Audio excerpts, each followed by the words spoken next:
কেউ যদি আল্লাহকে রাজত্বের মালিক মনে না করে, নিজেকে মনে করে, সে আর মুমিন থাকে না।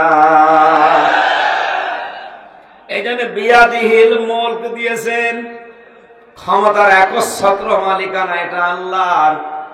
এর ভেতরে কেউ যদি ভাগ বসায়, নিজের দাবি করে চালাতে চায়, আল্লাহ তার উপরে ওই রকম রেগে যায়। কোন মানুষ বাড়িতে গিয়ে দেখছে তার স্ত্রীর কাছে পাশের বাড়ির সলিমদ্দি ঘুমিয়ে আছে, ভালো লাগবে তার না? আরো জোরে, হাতের কাছে যা থাকবে তাই দিয়ে পিটাবে, এমনকি দা বটি খুন্তা কোড়াল যা থাকবে তাই দিয়ে মেরে ফেলবে। আল্লাহ পাক বলেন বিয়াদিহিল মুলক, ক্ষমতা আমি আল্লাহর হাতে। এইটা নিয়ে কেউ যদি ভাগ বসাই, টানাটানি করে, আমি আল্লাহ ঠিক তার উপরে ওই রকম রেগে যায়। কুলিল্লাহুম্মা মালিকাল মুলকি তুতিল মুলকা মান তাশা ওয়া তানজিউল মুলকা মিম্মান তাশা ওয়া তুইজ্জু মান তাশা ওয়া তুযিল্লু মান তাশা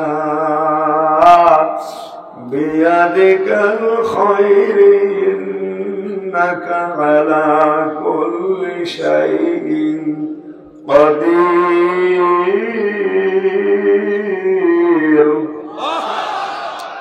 আল্লাহ পাক স্পষ্ট জানিয়েছেন, নবী আপনি বলুন ক্ষমতার মালিক আমি কে? আমি যাকে ইচ্ছা দান করি, যাকে ইচ্ছা নামিয়ে দেই। সম্মানের মালিক, ইজ্জতের মালিক আমি আল্লাহ। কাউকে সম্মান দেই, কাউকে অপদস্থ করি, সব কিছুর কল্যাণ আমার হাতে। সব কিছুর উপরে আমি আল্লাহর ক্ষমতায় চলে। মুসলমান ভাইরা, একটা ভিডিও হচ্ছে, তাম দুনিয়া ছড়াবে কালকে। খুব অ্যাক্টিভ ভাবে শোনেন। আপনার আমল যদি কম হয়, ইমান যদি খাঁটি থাকে, নির্ভেজাল থাকে, ইমান ভাঙ্গার যে 10টা কারণ আছে, এগুলো যদি না পাওয়া যায়, এই জন্য আমি ইমান ভাঙ্গার কারণ কি, মুসলমানের ইমান কখন নষ্ট হয়ে যায়, আমি একটা বইও লিখেছি। ইমান আনার পদ্ধতি কেমন হবে এই নামে দিয়েছি 120 পৃষ্ঠা। আর ইমান মুসলমান কখন কাফের হয়ে যায়, ইমান ভেঙ্গে যায়, এ দিয়েছি 120 পৃষ্ঠা। এই বইগুলো যদি পান, 63 থেকে 70 পৃষ্ঠাগুলোতে এই তথ্য সব দেওয়া আছে। যদি আপনি একটু পড়ে পড়ে নিজের জীবনে মিলান আর প্রতিনিয়ত বাস্তবে কাজ করতে পারেন, আর যাই হোক, ইমানটা ভেঙে যাবে না। আর ইমান যদি কারো থাকে, আর আমল যদি কম হয়, আল্লাহ তাকে জান্নাতে দেবে। এটা নেই বিশ্বাস যাদের দুর্বল আছে, কমজোরি আছে, হালকা আছে, এই মুহূর্তে আপনি সিদ্ধান্ত পাল্টান। ক্ষমতার উৎস জনগণ, এ কথা বলা কুফরি। আপনি না মানেন সেটা আলাদা, বাস্তবে হয়তো 100 বার মেনে নিতে পারছেন না, সেটা আলাদা, কিন্তু আপনাকে বিশ্বাস করা লাগবে ক্ষমতার উৎস আল্লাহ। উনি ছাড়া কেউ ক্ষমতা দিতে পারে না, নিতেও পারে না। এজন্য আল্লাহ প্রথমেই শুরু করেছেন বিয়াদিহিল মুলক, আমার হাতে, আমার কুদরতি হাতে ক্ষমতা। সুবহানাল্লাহ বলতে বলেন নাই? এ বিশ্বাস আমাদের আছে। ক্ষমতার মালিক কে? এবার আপনার অন্যান্য আমল আখলাক যদি কি অবস্থা আপনি জানেন, মন থেকে যদি এ কথা বলেন আর বিশ্বাস করেন ক্ষমতার উৎস জনগণ নয় আল্লাহ, অবশ্যই আমার বিশ্বাস আপনি মাপ পাবেন। আর এই জন্য নিজেকে সমস্ত দুর্বলতা, অক্ষমতা, সমস্ত আয়ের থেকে, দোষ থেকে ত্রুটি মুক্ত ঘোষণা দিয়ে তাবারকা দিয়ে আরম্ভ করেছেন। তাবারাকাল্লাযী বিয়াদিহিল মুলক ওয়া হুয়া আলা কুল্লি শাইইন কাদির। এই যে আলা কুল্লি শাইইন কাদির, সব জিনিসের উপরে আল্লাহর ক্ষমতা চলে, তার বাস্তব প্রমাণে 3.5 হাত বডি। এই শরীরও আমার কথায় চলে না।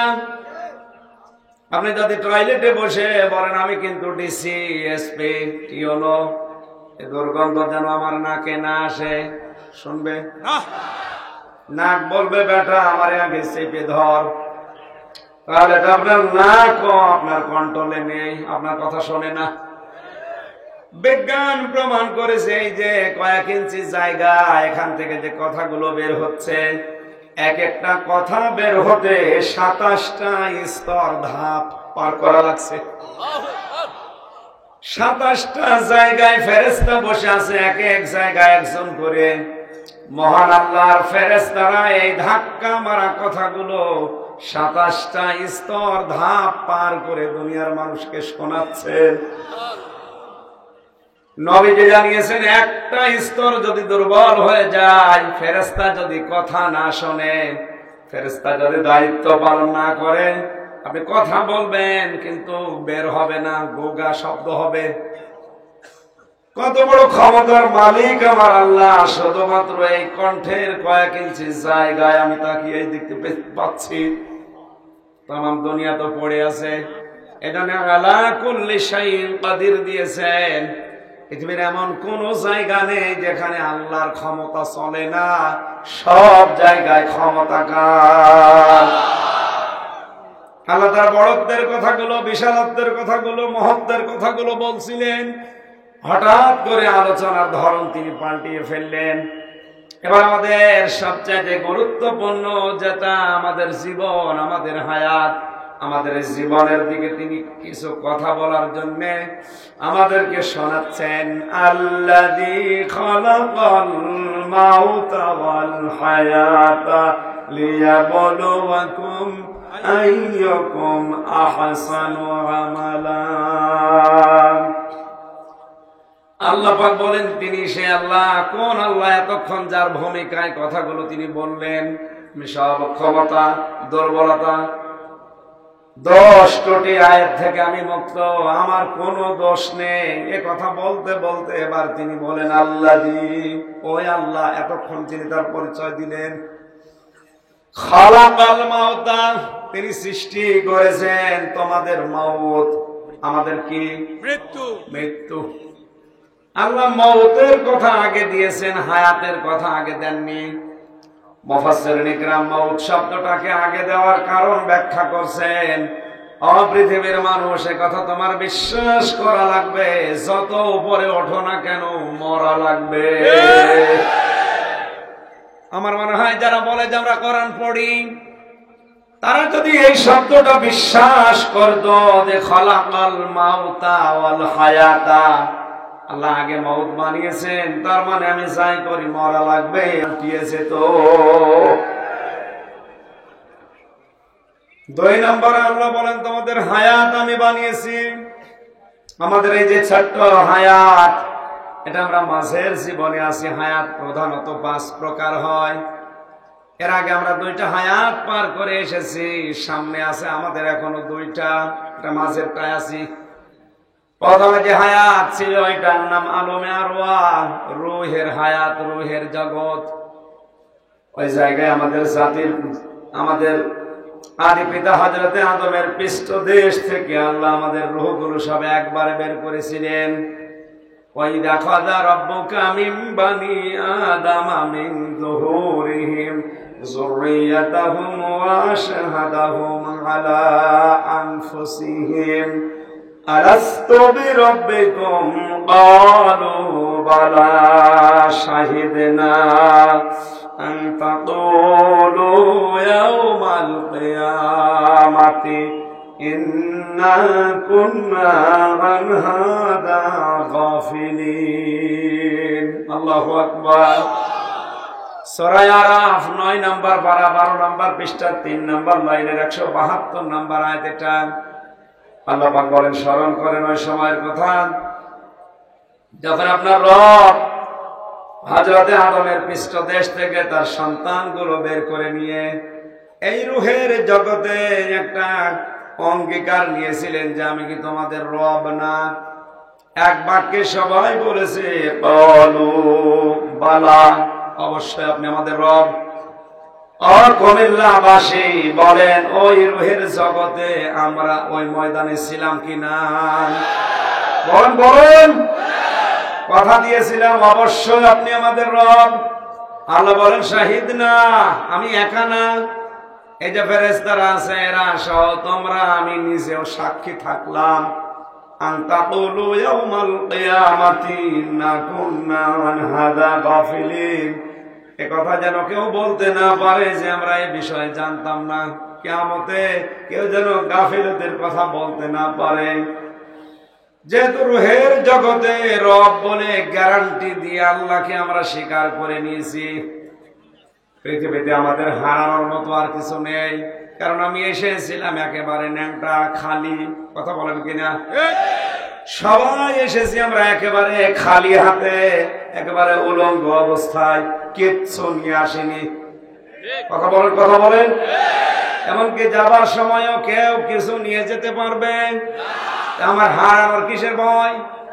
আমার পাওয়ারও ভয় নেই, হারানোরও ভয় নেই। এসেছি যেভাবে ওইভাবে যাওয়া লাগবে। মাঝখানের সময়টুকুতে জানো মহান আল্লাহকে যে রব বলে স্বীকার করেছিলাম, এইটার সাথে মুনাফিকি না হয়। কুমিল্লাবাসী, রব শব্দের 19টা অর্থ আমি তাফসীর পেয়েছি। তার প্রথম অর্থ হচ্ছে রব মানে আইনদাতা। রব মানে রাজনীতির গন্ধ না খুঁজে আপনি নিজেও এই স্বীকৃতি দিয়েছিলেন যে আল্লাহ তুমি আমাদের রব। রব মানে প্রথম যেহেতু আইনদাতা, দুনিয়ার এই ছোট্ট জীবনে যদি কেউ আল্লাহর আইন না মেনে অন্য কোন আইন প্রতিষ্ঠা করার চেষ্টা করে সে বড় গাদ্দার। দেশের বিরুদ্ধে অবস্থান নিলে তাকে আমরা দেশদ্রোহী বলি। রব স্বীকার করে রুহের জগতে, বাস্তব জীবনে এসে যারা আলমে দুনিয়ায়, দুনিয়ার জগতে আল্লাহর আইন মানে না, আরো বিরোধিতা করে, এরা আল্লাহদ্রোহী। রাষ্ট্রদ্রোহীদের যদি মামলা হয়, তাদের যদি বিচার করা লাগে, এই দেশে আল্লাহর আইন যারা মানে না, আল্লাহর আইনের পক্ষে যারা অবস্থান নেই, আল্লাহদ্রোহীদের বিচার করা দরকার। কোরআনে কারীম বিচারও দিয়েছেন, বলবো ইয়া মা'শারাল জিন্নি ওয়াল ইনসি ইন ইসতাতা'তুম আন তানফুযু মিন আকতারিস সামাওয়াতি ওয়াল আরদ ফানফুযু লা তানফুযুনা ইল্লা বিসুলতান। জবান খুলে কোরআনের আয়াত পড়েন, ফাবিআইয়ি আলা'i রাব্বিকুমা তুকাদ্দিবান। জবান খুলে কোরআনের সোনালী আয়াত আবার পড়েন, ফাবিআইয়ি আলা'i।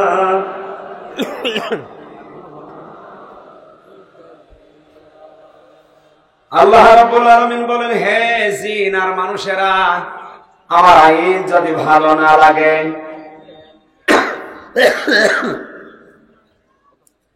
আমার আসমানের নিচ থেকে জমিনের উপর থেকে চলে যান। কোথায় যাবেন? যেখানে যাবেন ওই জায়গায় কার? যেতে পারবেন না কোথাও। এই জন্য শেষে আল্লাহ দিয়েছেন লা তানফুযুনা ইল্লা বিসুলতান। কোথায় যাবে? ফাইনা তাযহাবুন, কোথায় ভেগে যাবে, কোথায় পালাবি? কোন জায়গা নেই, যেখানে যাবি ওইটার মালিক আমি আল্লাহ। ইয়াতানাজ্জালুল আমরু বাইনাহুন্না, আসমান জমিনের শুধু একটা না, এরকম 7 তবক আসমান জমিন আছে, ওখানে আল্লাহর সৃষ্টি আছে, সেখানে আল্লাহর বিধি বিধান নাযিল হয়। সূরা তালাকে আল্লাহ জানিয়েছেন ইয়াতানাজ্জালুল আমরু বাইনাহুন্না। জোরে বলেন আল্লাহু আকবার। শুধুমাত্র এই পৃথিবী নামক জায়গায় আমরা আছি, এখানে আমাদের উপরে বিধিবিধান নাযিল হয়েছে, বিষয়টা এমন না। আল্লাহ সূরা তালাকের শেষের দিকে আয়াতে জানিয়েছেন, যত জগৎ আমি বানিয়েছি ওখানেও আমার সৃষ্টি আছে, ওখানেও আমি আল্লাহর রাজত্ব চলে, ওখানেও আমার বিধিবিধান নাযিল হয়। সুতরাং ওখানে যাবি, ওই জায়গা কার? কোথাও যেতে পারবি না। আমার কোন নিয়ামত তোরা অস্বীকার করবি বল? ইয়া আইয়ুহাল ইনসানু মা গাররাকা বিরাব্বিকাল কারীম।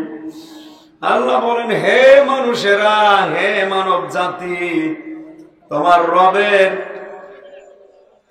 উপরে ধোঁকায় ফেলে রেখেছে তোমারে। কে তোমাকে তোমার রবের ব্যাপারে ধোঁকায় ফেলে রেখেছে?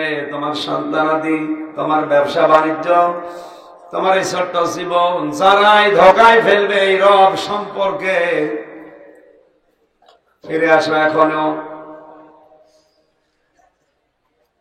কমেন্টবাসী, আমি যেটা এখান থেকে দিতে চাই ডেলিভারি হিসাবে, আল্লাহ রাব্বুল আলামিন আয়াতে জানালেন সব কিছুর উপরে যেহেতু আমি আল্লাহর ক্ষমতা চলছে, তাদের হায়াতটা রুহের জগতে যে স্বীকৃতি নিয়েছিলাম এটা যেন ভুলে না যাস, মনে থাকবে না, কথা যেন বলতে না পারিস।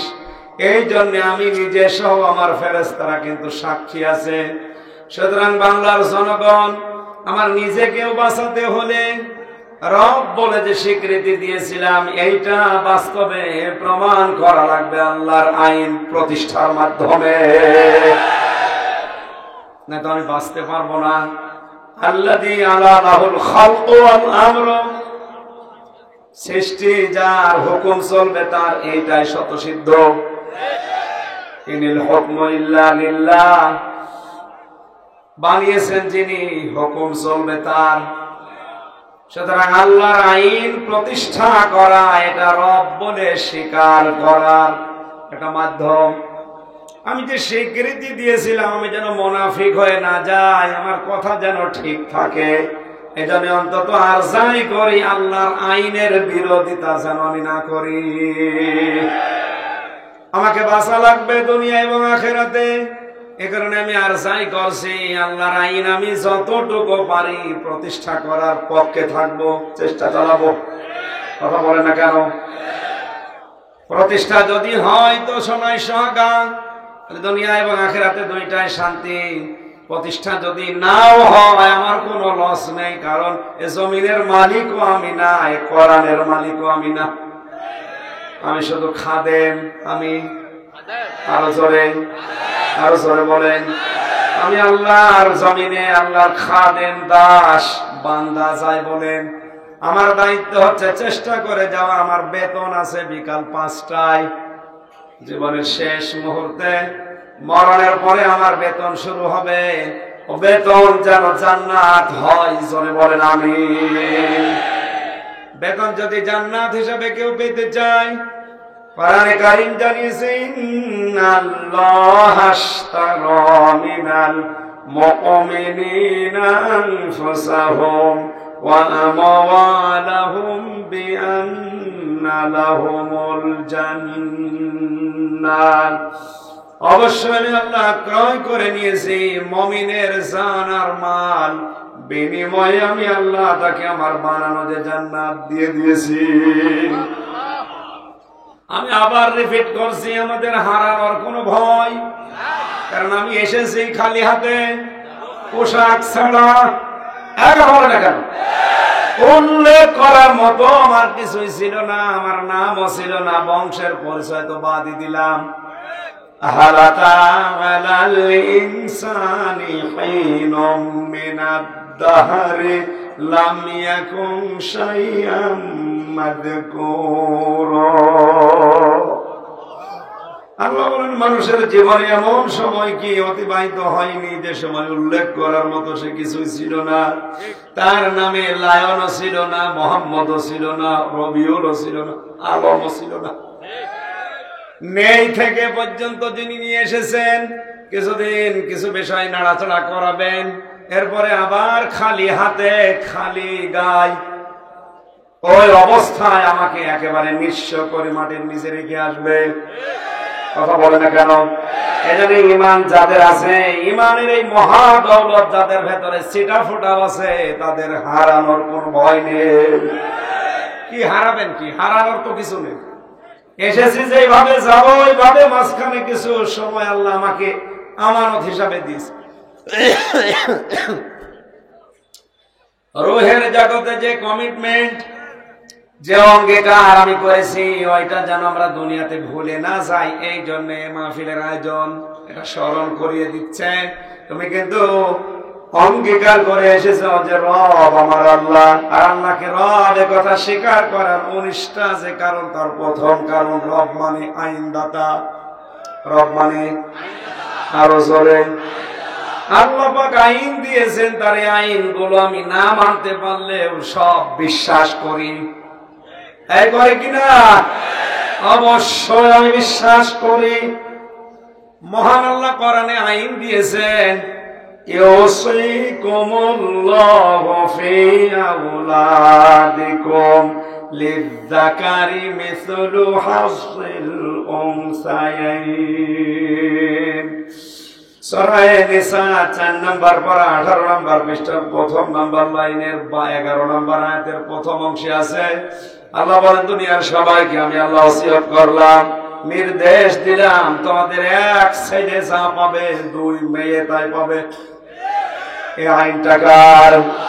আরো জোরে বলেন কার? সূক্ষ্ম ষড়যন্ত্রের মাধ্যমে শিক্ষা ব্যবস্থায় শরীফ থেকে শরীফা এই চ্যাপ্টার গুলো আজকে পড়ে দেখলাম। সাগর থেকে সাগরী, দেলাওয়ারা থেকে দেলাওয়ার, এই সমস্ত নিয়ম নীতি শিক্ষা ব্যবস্থায় প্রবেশ করিয়ে নারী পুরুষকে এরা সমান বানিয়ে দিতে চাচ্ছে। এই ট্রান্সজেন্ডারের মাধ্যমে যেটা সবচাইতে বড় ক্ষতি হচ্ছে, আল্লাহর এই আয়াতের বিরুদ্ধচারণ। এটা আল্লাহ পুরুষের জন্য 2 টাকা, মেয়েদের জন্য 1 টাকা, এ আইন কার? এখন সকালে আপনি শরীফ ছিলেন, বিকালে বলেন না আমি শরীফা হব। এই ঘোষণা দিয়ে আজ বাংলার কত মহিলা হোস্টেল আছে, এ দাবি যদি করে কেউ মহিলা হোস্টেলে, সে শরীফা হয়ে থাকতে পারবে? এটা যদি রাষ্ট্রীয়ভাবে স্বীকৃতি পেয়ে যায়, আপনি তখন কিছুই করতে পারবেন না, অথচ রব বলে স্বীকার করে এসেছেন আপনি। এটা যে কত বড় মারাত্মক বিষয়, এই জন্য ব্র্যাক বিশ্ববিদ্যালয়ের এক স্যার এই পৃষ্ঠাগুলো ছিঁড়িয়ে ফেলে দিয়েছে। তাকে নিয়েও ষড়যন্ত্র হচ্ছে, তার চাকরি পর্যন্ত বাদ দিয়েছে। আমরা ধিক্কার জানাই, প্রতিবাদ জানাই, এই নেক্কারজনক কাজ যারা করেছে। কথা বলে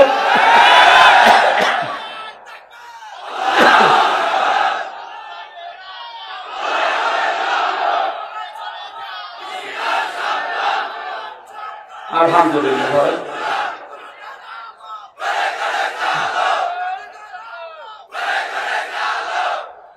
আপনি আর যাই করেন, কোরআনের আইনের বিরুদ্ধে যায় এ কথা যদি প্রমাণ করেন, এই কাজ করেন, রব বলে আল্লাহকে স্বীকার করেছিলেন, ওইটা থাকছে না। আপনি নিজেও মরছেন, আমাদেরকেও মারার চেষ্টায় আছেন। আমরা মরতে চাই না, ঠিক মরতে চাই না, আমার ঈমান হারা হয়ে মরতে চাই না। আমার সারা জীবনের দোয়া, আমি যতদিন বাঁচবো এই দোয়াটা প্রতিদিন আমি করি, আল্লাহুম্মা ইন্নী আসআলুকা শাহাদাতান ফি সাবিলিক। হে আল্লাহ, তোমার কাছে আমি চাই, মরণ দিলে গরু ছাগলের মতো দিও না, শাহাদাতের মরণ আমাদেরকে দিও। এ মাওলানা হোসাইন যদি এখন মারা যায় ঈমান নিয়ে, কবরে থাকবে, ঘুমিয়ে পড়বে, কিয়ামত পর্যন্ত শেষ, কোনো কাজ নেই আর। কিন্তু রবিউল আলম যদি এখন শাহাদাতের মরণ পায়, উনি কবরে যাওয়ার পরে আর ঘুমাবে না, কিয়ামত পর্যন্ত জিন্দা জীবিত, এবং আল্লাহ নিজে তাকে খাবার খাওয়াবে। ওয়ালা তাহসাবান্নাল্লাযীনা কুতিলু ফী সাবিলিল্লাহি আমওয়াতা বাল আহইয়াউন ইনদা রাব্বিহিম ইরযাকুন। সূরা আলে ইমরান 4 নম্বর পারা 11 নম্বর পৃষ্ঠার 9 নম্বর লাইনের 162-63 নম্বর আয়াত, 159 নম্বর আয়াতে আছে।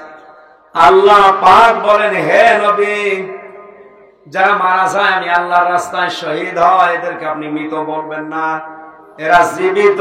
শুধু জীবিত না, আমি আল্লাহ নিজেরই তাদেরকে রিজিক দান করি। কুমিল্লাবাসী ঘুমিয়ে থাকলে খাওয়া লাগে না, বলে না কেন? উনি তো ঘুমাবে, কিয়ামত পর্যন্ত ঘুমিয়ে থাকবে, এই শেষ, কোনো খাবার পাবে না কবরে। শাহাদাতের মরণ নিয়ে রবিউল আলম যদি যেতে পারে, এই 60 বছরে আর কি খেয়েছে, মরণের পরে যে খাবার শুরু হবে আল্লাহ নিজে খাওয়াবে। আমি সব আমাদের জীবনের প্রত্যেকেরই আশা, আকাঙ্ক্ষা যে মরণ যদি হয় শাহাদাতের মরণ দরকার। কথা বলেন। আল্লাহর আইনের বিরুদ্ধে যাচ্ছে, এটা পড়ে যা বুঝলাম, দেখলাম বাস্তবতায় বহু ক্ষতি হওয়ার সম্ভাবনা আছে। আমার মেয়ে থাকবে হোস্টেলে, আমার বোন থাকবে হোস্টেলে, সকালবেলা শরীফ থেকে শরীফা নাম পাল্টিয়ে আপনি মহিলা হোস্টেলে সিট পাবেন, জায়গা আপনাকে দেওয়া লাগবে, না দিলে রাষ্ট্রীয়ভাবে আমার নামে মামলা হবে। কত বড় সূক্ষ্ম ষড়যন্ত্র করে সিলেবাসে এটা ঢুকিয়েছে, যারা ঢুকিয়েছে তাদের বিচার করা দরকার। সবচাইতে বড় বিষয়, এটা আল্লাহর আইনের বিরুদ্ধে। কার আইনের বিরুদ্ধে? আল্লাহ বলেন আমি দুইটা জাতি বানিয়েছি, একটা নারী একটা পুরুষ, কিয়ামত পর্যন্ত কেউ কোনোটা পাল্টাবে না। আর আমি সকালে শরীফা বিকালে শরীফ হয়ে গেল, সকালে সাগর বিকালে সাগরিকা। আমার মনে হয় এই ছেলেবার যদি সাগরে দেখে তাহলে হাসবে, কি বানিয়েছে। আর আপনি রব বলে স্বীকার করে এসে রবের আইনগুলো না মেনে এর বিরুদ্ধে আইন তৈরি করছেন। আপনি যে কত বড় কঠিন সিদ্ধান্ত, ভয়ঙ্কর সিদ্ধান্ত নিয়েছেন, এখন টের পাচ্ছেন না। সুতরাং আমাদের জননী যিনি আমাদের দায়িত্বে আছেন, তাকে বলবো যারা এই কাজ করেছে ওদেরকে ওখান থেকে সরান। আমরা আমাদের সিলেবাসে 1 থেকে মাস্টার্স পর্যন্ত কোরআনে কারীম 100 মার্ক চাই। শিক্ষা ব্যবস্থা এটা চান কানা দেখি।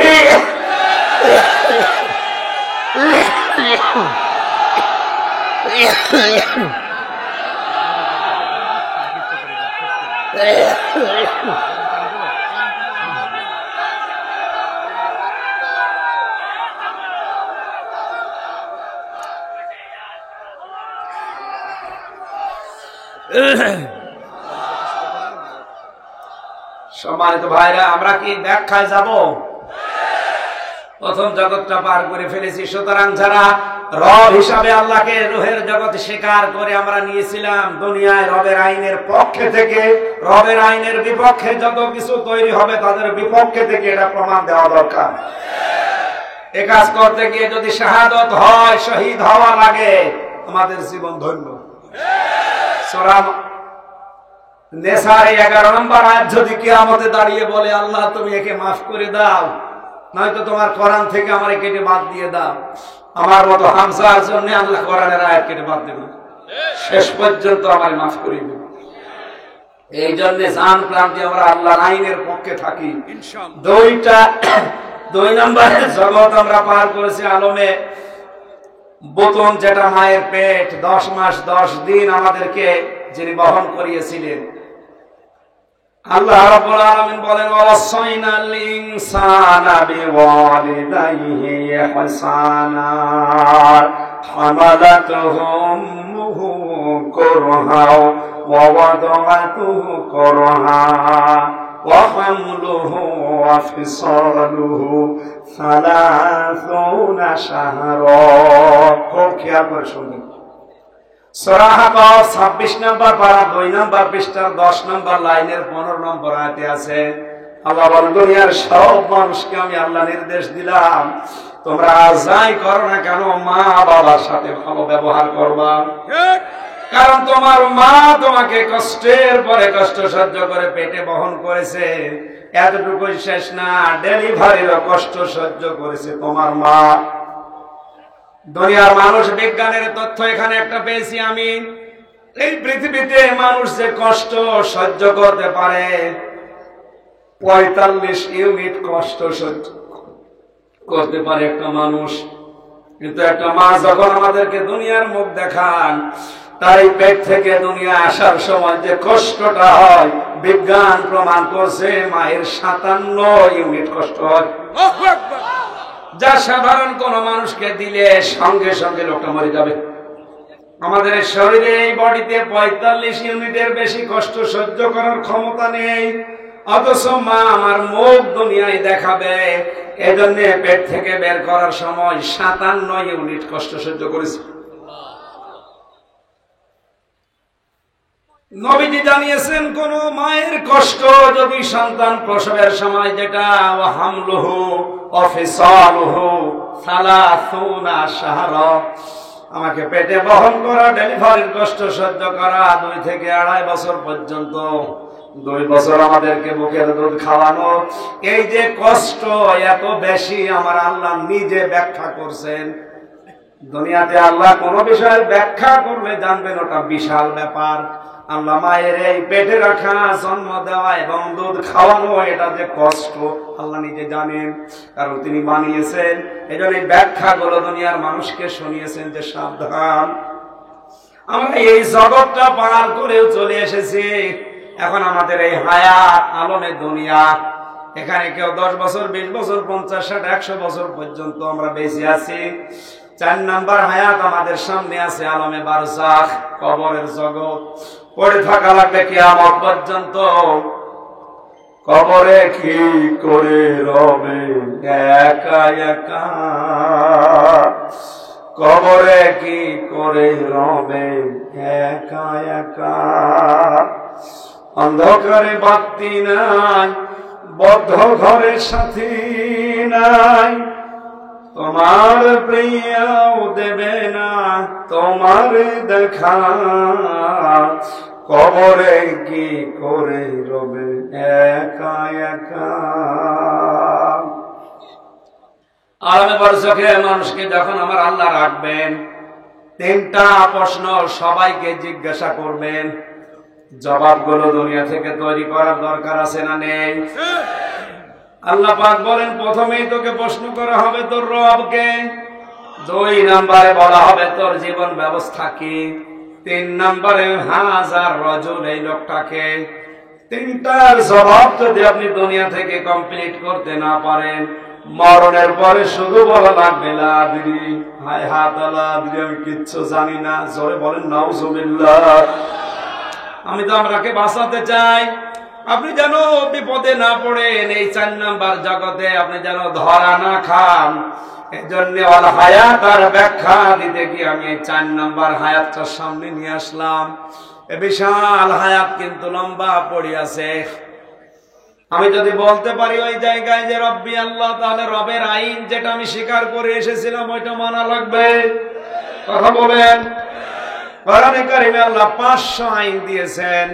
এই 500 আইন আমাদের প্র্যাকটিক্যাল লাইফে যদি কায়েম হয়ে যায়, প্রতিষ্ঠিত হয়ে যায়, কবরে বলা যাবে রব্বি আল্লাহ, আমার রব আল্লাহ। জোরে বলেন আল্লাহু আকবার। 2 নম্বরে আমার জীবন ব্যবস্থা যদি ইসলাম বাদ দিয়ে অন্য কোনো কিছু না থাকে, জীবন ব্যবস্থায় বিয়ে শাদী আছে না নেই?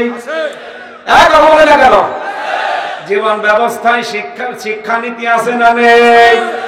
জীবন ব্যবস্থায় রাজনীতি আছে না নেই? সবগুলোতে যদি আমার ইসলাম থাকে, তবেই কেবল আমি বলতে পারবো দীনুল ইসলাম, আমার ইসলাম জীবন ব্যবস্থা। এটা যারা প্রশ্নের জবাব জোগাড় করতে চান, তারা এখনো পর্যন্ত সতর্ক হন।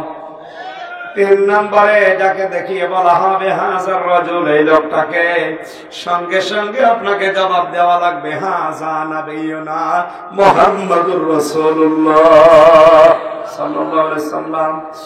এই 3টা জবাব যেন আমি হামজা সহ কুমিল্লার এই লক্ষাধিক মানুষ আমরা জোগাড় করতে পারি, এই জন্যে এই ময়দানে এই কথাগুলো বলার ব্যবস্থা করেছে। কথা বলেন ঠিক কিনা? 5 নম্বর আলমে আখিরাত, যেটার শুরু আছে আর শেষ নেই। কেমন একটা হায়াত এটা! নবীজি বলেন আলমে আখিরাত কেমন জানো? দুনিয়া 1, 2, 3 করে যেভাবে গণনা করো, আলমে আখিরাত মরণের পরে যে জগৎ শুরু হবে, এটা হচ্ছে 50,000 বছরের মতো লম্বা এক একটা দিন। ওই দিন আমাদের সামনে আছে না নেই? বিশাল হায়াত পড়ে আছে। খুব সাবধানে জীবনটা চালান। আল্লাহ বলেন আমি করেছি কেন এই 5টা হায়াত জানো, লিয়াবলুয়াকুম আইয়ুকুম আহসানু আমালা। আমি আল্লাহ দেখতে চাই তোমাদের ভেতরে কে ভালো কাজ করো, ভালো আমল করো। আমল 2 প্রকার। কয় প্রকার? বদ আমল, নেক আমল। জেল থেকে বেরিয়ে শরীরটা এখনো সাপোর্ট করছে না, হচ্ছে না আসলে। আল্লাহ আকসার আমালা না দিয়ে আহসান আমালা দিয়েছেন। বেশি আমল আল্লাহর দরকার নেই, আপনি অল্প আমল করেন কিন্তু আমলটা যেন ভালো হয়। কি হয়? আরো জোরে। আজকের এই কাজটা ভালো লাগে না খারাপ লাগে? কি সুন্দর আয়োজন! এই ভালো কাজ যারা আঞ্জাম দিয়েছেন, আল্লাহ রাব্বুল আলামিন ভালো কাজের ব্যাখ্যায় শর্তে আমরা পেয়েছি 4টা।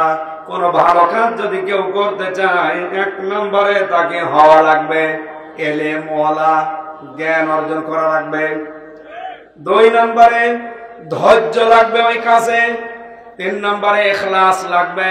4 নম্বরে আপনার খালেস নিয়ত থাকা লাগবে, এটা আল্লাহর জন্য করছি। ভালো কাজের শর্ত কয়টা? আরো জোরে। ভালো কাজ করতে হলে কি লাগবে? প্রথমে এলেম, জ্ঞান। বলেন কি? এই জন্য তো এলেম অর্জন করা ফরজ। পৃথিবীর কোন ফরজের কথা আল্লাহ আগে দেয়নি, ইকরার ফরজ আগে দিয়েছেন। এজন্য আমাদের যে কোনো কাজ, সে দুনিয়া হোক আখিরাত হোক, যে কোনো কাজ করার আগে ওই বিষয়ের এলেম, জ্ঞান অর্জন করা ফরজ।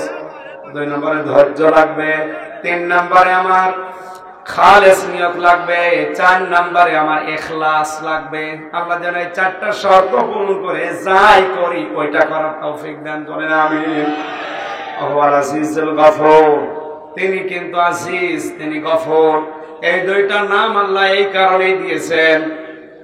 ভালো কাজের ব্যাখ্যায় আমি প্রায় 27টা বিষয় একটা একটা করে তাফসিরে মিলিয়েছি। তাফসিরে হাক্কানির ভেতরে আছে 1 নম্বরে দুনিয়ায় ভালো কাজ কোনটা, আল্লাহ সূরা সাফে আয়াতের ব্যাখ্যা টেনে দিয়েছেন।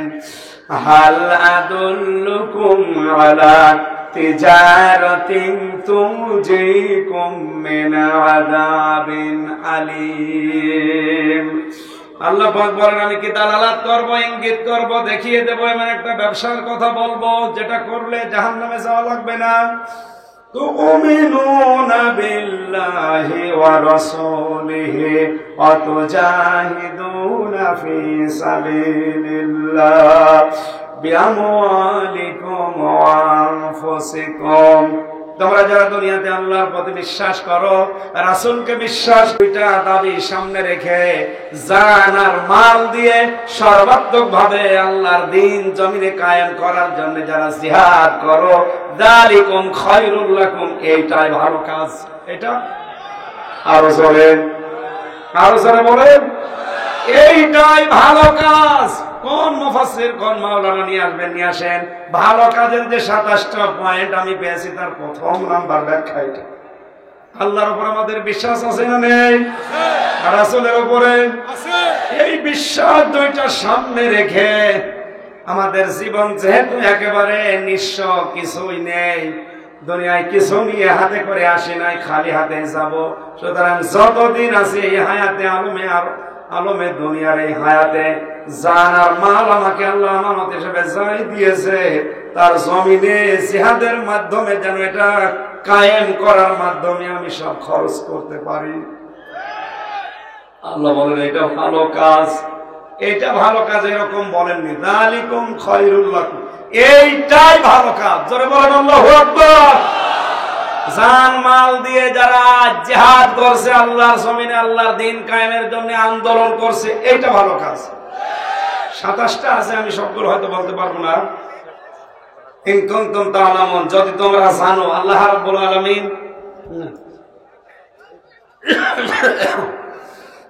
আসলে জোরে একটু চাপ দিলেই কাশি হচ্ছে।